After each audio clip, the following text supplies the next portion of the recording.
väliä. Hyvä, että peilit ei ota toisiinsa.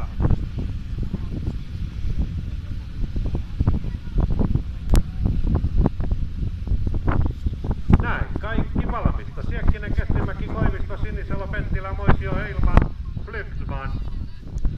Etuveto kautta Kardaani luokana. Finaali. Päivän viimeinen kilpailulähtö. Ja näin lähetystyöntekijä viimeistä kertaa tänä päivänä toimessaan. Ja näin lippu heilahtaa, Heilman lähtee. Nyt on kyllä sitä Keskisellä vaiheessa.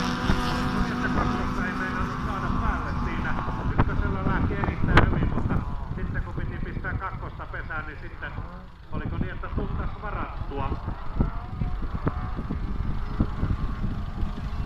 Ja katsotaan nyt, onko Heilman Kestimäki taitaa olla. Ykkös sitten pyörähtää kärjestä pyöritti. Mentiinkö 360 astetta pyörillä ja jatketaan samaa vauhtia. Siinä täytyy sanoa, että siinä oli ammattimies asialla. Värit ovat Satu Emeli Kestimäen värit. Kultaniemi Racing Opel tulee kärjessä, sanoisin näin. 3-3 kyllä. Jussi Moisio, Juha Flygman, Veini Siekkinen. Sitten on kai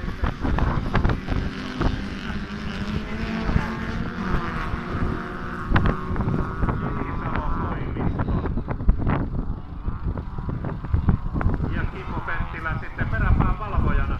Mutta olihan tuo Satu Emeli Kestimäeltä, jos en nyt ihan väärin nähnyt, niin pyörähtikö 360 ja jatko vai oliko näin, että siellä nyt joku jäi tuonne matkan varrelle. 2, 4, 6, 7, yksi auto puuttuu. Kyllä. Heilman on tuolla kyllä nelospisteen edessä, näin.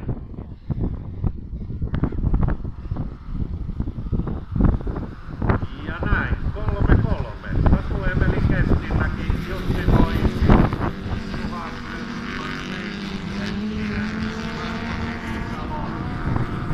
Sitten oli Kaipesteri Koivisto.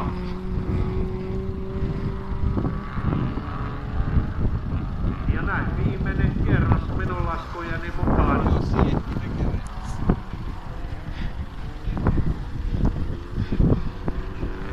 Ja Toni Heilman on keskeyttäneenä tosiaan tuolla kolman nelospisteen välissä.